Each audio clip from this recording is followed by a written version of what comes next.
E não é exatamente isso que a religião significa pra quem não é religioso? Eu achei o CGI dos aliens... Oi? Tudo bem com você? Eu sou o Doug, você provavelmente não é o Doug, mas seja muito bem-vindo ao meu canal. Aqui eu falo sobre filmes, séries e outras coisas que me dão na telha, e é muito bom ter você aqui comigo. E já que você tá aqui, aproveita e me dá um biscoitinho, manda pra todo mundo, deixa seu comentário e se inscreve no canal. É de graça, é rapidinho, mas me ajuda demais a crescer aqui na plataforma. Então, dado o recado, você já se sentiu um estranho no seu próprio mundo? Como se você estivesse tão isolado das pessoas à sua volta que você fosse como um alien, um ser de outro planeta, e nada bem-vindo nesse mundo. Então você provavelmente entende como a Brin, a personagem principal de No One Will Save You, ninguém vai te salvar, se sente. Bora falar desse filme! Ah, e se você não entendeu, fica até o final, porque depois da minha crítica eu ainda vou te explicar exatamente o que ele significa e ainda vou te mostrar por A mais B que esse filme é profundamente e subversivamente religioso. Ficou curioso? Então não sai daí e bora pro que interessa. Brin é uma jovem mulher que vive sozinha em uma casa bem grande e logo você percebe que tem algo errado. Ela vive em constante luto pela sua mãe, Sarah, e a sua melhor amiga, Maud, e por algum motivo ninguém na cidade parece gostar dela. Então toda a companhia que ela tem é a sua própria ansiedade, reclusão e uma maquete que ela construiu junto com a sua falecida mãe. Uma noite, ela acorda e descobre que tem um intruso na casa e rapidamente percebe que ninguém, fora ela mesma, poderá salvá-la desses invasores vindos de outro mundo. No One, para ser bem sucinto, é uma mistura de dois tipos de filmes: invasão domiciliar e invasão alienígena, ou seja, invasão domiciliar alienígena. E falando assim, você talvez se lembre de um certo clássico estrelado pelo Mel Gibson e pelo Joaquin Phoenix, e você tá certo. De cara, o filme já lembra muito a vibe dos Sinais, lá de 2002, mas ele começa exatamente onde os Sinais termina. Ou seja, não tem aquele longo mistério sobre os aliens, porque eles aparecem já bem cedo na história. Cedo mesmo, tipo nos primeiros 15 ou 20 minutos. E a partir daí você vai sentir que tá assistindo um Homem nas Sombras, misturado com um Lugar Silencioso, num universo bem parecido com o de Sinais. E por esse filme trazer referências bem conhecidas e ideias que já foram trabalhadas antes, ele corria um grande risco de cair com tudo no clichê. Mas se tem um trunfo nessa produção, é a narrativa. Isso porque toda essa problemática de uma pessoa morando sozinha numa casa e tendo que lidar sozinha com uma invasão alienígena, acaba funcionando como uma carcaça bonita e bem produzida para uma história muito profunda sobre dor, sobre luto, trauma e redenção. O filme não é um drama, mas usa da estética do terror, da ação, do suspense para contar uma história dramática que funciona muito bem como uma parábola subversiva.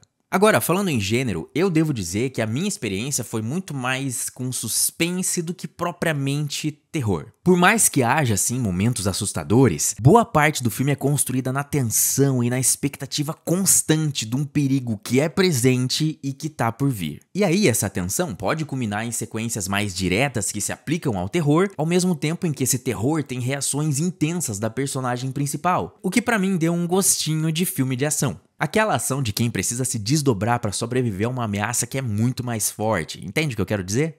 Como eu disse antes, os aliens aparecem bem cedo no filme. E apesar de eu definitivamente não ter gostado do design deles, eles são extremamente clichês. Algumas escolhas são interessantes e saem do lugar comum. Todos eles têm aquele visual batido de alienígena cinzento com cabeção e um olho preto. Eu não entendo por que eles nem tentaram ser criativos com isso. Mas eles têm hierarquias, poderes e corpos, membros e articulações diferentes. Então, um alien pode ter braços e pernas super compridos e andar igual uma aranha, enquanto outros podem ter esses membros bem curtinhos e parecer um bebê extraterrestre bem mal-humorado. Eu realmente acredito que o terror baseado em criaturas precisa saber muito bem quando mostrar e o que mostrar. Mas aqui a presença desses monstros se estende por mais do que o necessário na tela, o que faz eles perderem aquela aura assustadora. Eu já falei disso outras vezes, né? Que eles têm quando estão se movendo pelas sombras. A cena inicial da invasão consegue trabalhar muito bem com esse mistério, porque além de deixar a gente extremamente tenso com o perigo que tá surgindo, ela vai revelando a criatura aos poucos. A gente vai descobrindo junto com a Brin o tamanho da enrascada que ela tá e quão perigosos e feios são esses invasores. Só que uma vez que eles são apresentados, o filme perde totalmente o pudor em mostrar eles assim, ó, pá,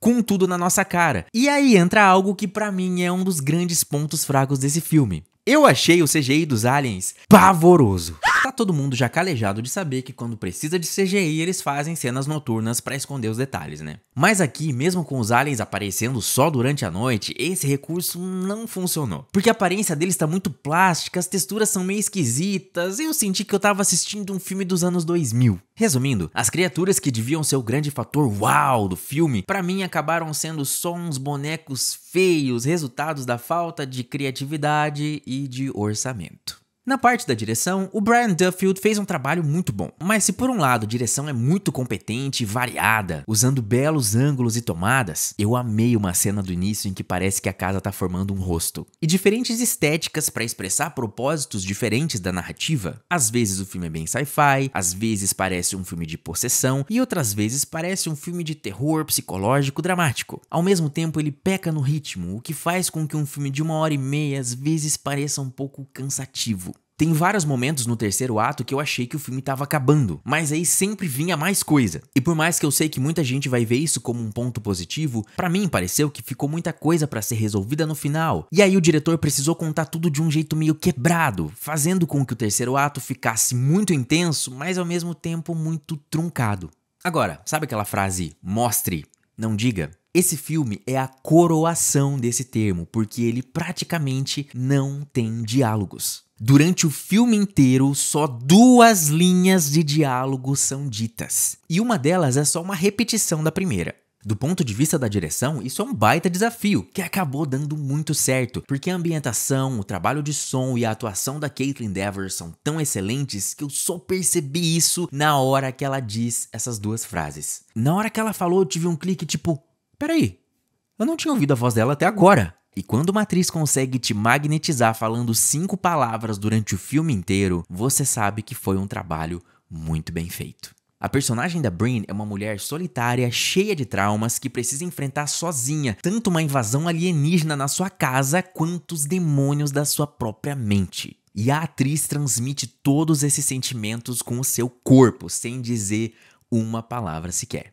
Essa escolha de fazer a protagonista silenciosa é bastante corajosa e provavelmente é um dos motivos pelos quais o filme não foi lançado no cinema. Mas é uma escolha que faz todo sentido em uma história como essa. O filme, por não usar palavras, consegue mostrar pra gente o que tá acontecendo e o que ela tá pensando e sentindo, sem precisar ficar se explicando ou sendo muito descritivo. Como não tem diálogos, é a música, as respirações e os efeitos sonoros quem dão dimensão para tudo aquilo que tá aparecendo na tela. Diferente de outros filmes onde o som tá por trás da ação, aqui ele tá no centro dela e o trabalho foi muito bem executado. Mas às vezes ele peca por ter medo do silêncio e por acabar exagerando em sons e barulhos que estão desconectados daquilo que a gente tá enxergando na tela. Eu consigo lembrar de pelo menos 2 momentos em que os gemidos da atriz estão tão altos e tão fora do que tá acontecendo que você claramente percebe que eles foram dublados na pós-produção. Inclusive tem uma hora que eu achei que os gemidos estavam vindo da TV que tava na cena, porque claramente a atriz não tá fazendo aqueles sons. Eu não sei se foi erro do som ou da montagem, mas aqui claramente o menos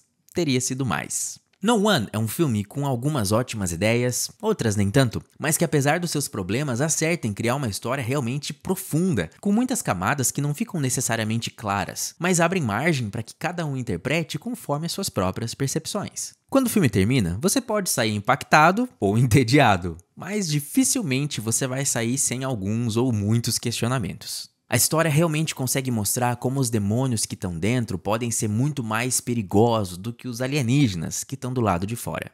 Eu só não sei se isso foi intencional ou sem querer querendo.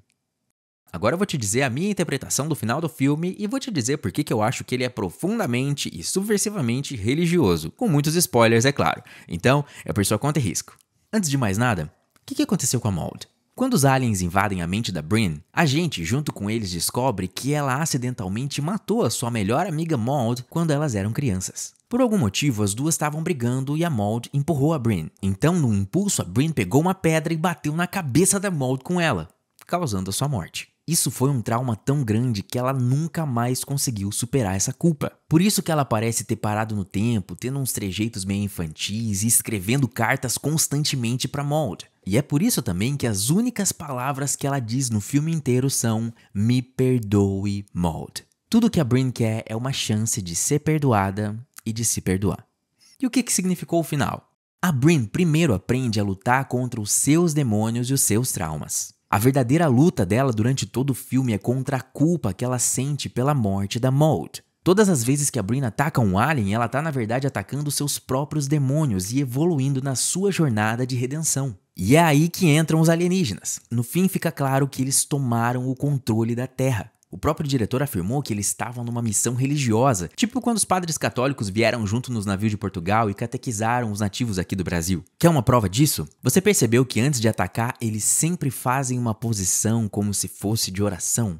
Pois então, eles surgem na jornada da Brin com essa força de outro mundo, essa luz intensa da qual ela não consegue fugir e que rapta ela, captura ela, leva ela pra cima, pra dentro da sua nave, ou seja, pro céu. Lá em cima, dentro da nave, eles estão todos reunidos em volta dela, fazendo uma espécie de julgamento. Eles invadem a mente da Brin e conseguem ver tudo o que aconteceu com ela e qual é a origem de toda a culpa que ela sente. Você percebe o que isso significa? Antes, ninguém podia salvar ela a não ser ela mesma. E agora, ninguém pode salvar ela a não ser os aliens. Ou seja, os aliens são Deus! Eu duvido que você tinha pensado nisso. Então, ao invés de sentenciar ela ao mesmo destino que todos os outros habitantes da Terra, a um tipo de inferno onde todos têm que viver como hospedeiros de um parasita alienígena, ela recebe o perdão e a chance de viver num tipo de paraíso onde ela é finalmente aceita pela sua comunidade. Mas isso é um filme de terror, então óbvio que ela não tá sendo aceita de verdade, porque estão todos sendo controlados pelo parasita, menos ela. Lembra que ela arrancou o bicho da garganta? Só que você pode se perguntar, mas por que isso seria bom pra Brin, se ela sabe que aquelas pessoas na verdade não gostam dela e que aquilo é tudo uma mentira? Pra responder isso, a gente volta lá pra cena onde ela tem que matar um clone de si mesma, lembra? Você percebe que a origem de todos os traumas tá na versão criança, mas é a versão adulta quem ela mata?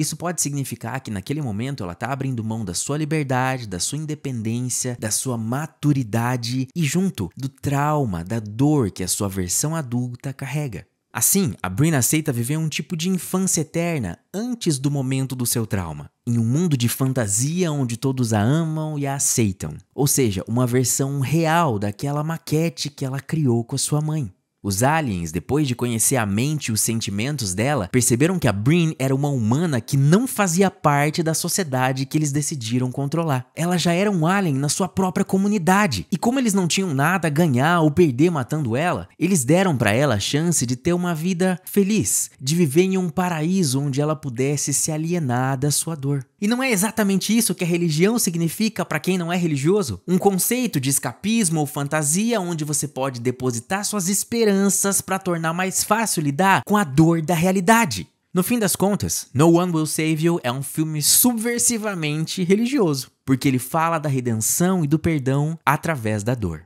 O próprio nome, Ninguém Vai Te Salvar, é metade de uma frase em inglês bem conhecida. Ninguém vai te salvar a não ser você mesmo. E é por isso que a Brin passa o filme inteiro lutando sozinha, sem ter com quem contar. Só que em nenhuma religião a gente vence sozinho. No fim das contas, por mais que a gente lute, é preciso uma força maior para nos ajudar a superar os obstáculos da vida. E pra terminar, a cena final parece fazer um aceno ao Midsommar. Isso ficou mais evidente pra mim por causa da roupa que ela usa. Nos dois filmes, as personagens atravessam a história inteira pra superar os seus traumas e serem finalmente aceitas pela sua comunidade. É um paralelo interessante, né? Essa foi a minha interpretação, mas eu não sou o dono da verdade, então se você entendeu diferente ou se você tem alguma opinião sobre o filme, me deixa saber aqui nos comentários. Não se esquece de me dar um biscoitinho, mandar pra todo mundo e se inscrever no canal. É rapidinho, de graça, mas me ajuda demais a crescer aqui na plataforma. Me ajuda, por favor, eu imploro! E se você quiser continuar aqui comigo, você pode assistir meu último vídeo ou essa playlist que eu preparei com todos os vídeos que eu já lancei no canal. Você que escolhe. Valeu, gente!